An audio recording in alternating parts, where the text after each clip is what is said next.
Sveiki, mani sauc Jolanta. Planšetdatori nenoliedzami ir kļuvuši ļoti populāri, un jau katrs sevi cienojušs datorražotājs cenšas izveidot šādu ierīci.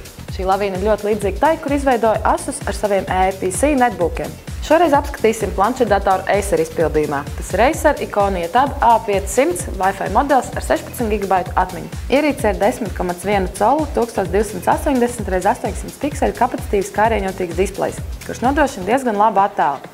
Ir labi saskatāms saules gaismā, tomēr prasītos nedaudz košākas krāsas.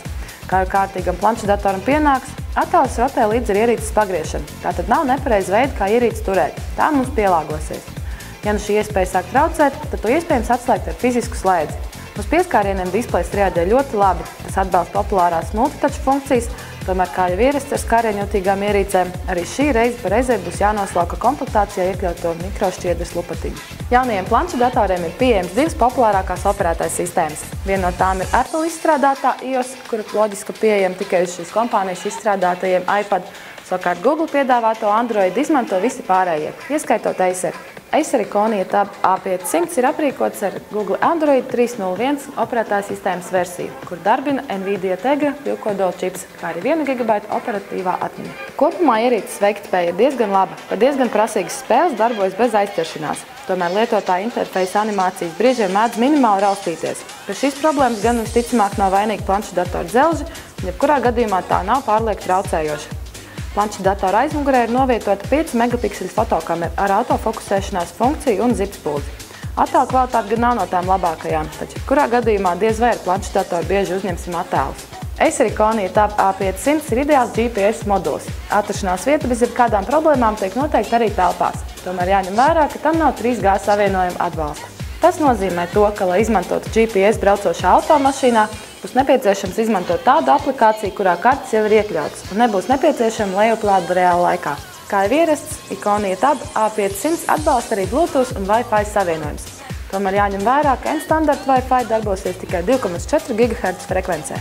Patīkam pārsteidz iebūvētais tīmekļu pārlūks, kas ir ērts un diezgan ātrs. Tāpat arī virtuālā tastatūra ir viegli lietojama, līdz ar to iepraktizējoties uz tās iespējams rakstīt leju vai tikpat ātri kā uz fiziskās. Planšetdators atbalsta Adobe Flash, taču tas būs atsevišķi jāuzinstalē no Android Market.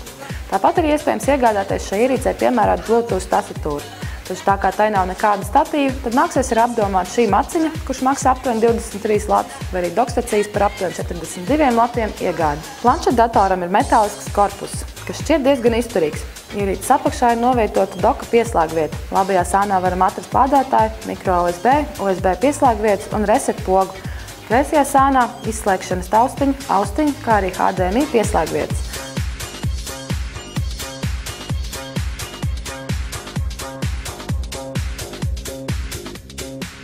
Savukārt augšpusē ir skaļuma regulēšanas un displeja orientācijas bloķēšanas slēdži un microSD atmiņas kartes ligzda.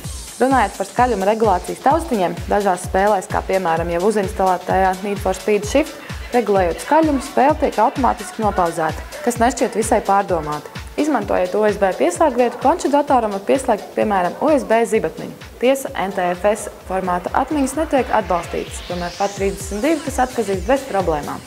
Tāpat ir iespējams pievienot jebkuru USB klaviatūru. Turklāt ar bultiņu taustiņiem, piemēram, surfojot tīmeklī, varam to izmantot kā diezgan nosacītu peli. Respektīvi, nav jābaksta displejs. Tāpat ir iespējams veikt navigāciju starp aplikācijām.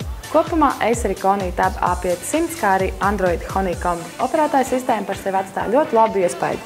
Par savu cenu 329 latiem tas ir salīdzinoši labs pirkums. Salīdzinājumam, tādas pašas ietilpības Apple iPad arī bez 3G atbalsta maksātu par 20 latiem dārgāk. Jebkurā gadījumā katrai no šīm ierīcēm ir savi plusi un mīnusi. Acer lolojumam lielākais mīnus varētu būt aplikāciju trūkums Android Market. Acer Iconia Tab A500 pēc mūsu uzskatiem varētu būt viens no labākajiem planšetdatoriem, ja vien tam būtu nedaudz ietilpīgāks akumulators. Ar vienu uzlādes reizi nepārtraukti darbojoties, ar to tas izturēja nedaudz mazāk par 7 stundām. Savukārt Apple piedāvātais iPad 2 godumi iztur savas solītās 10 stundas.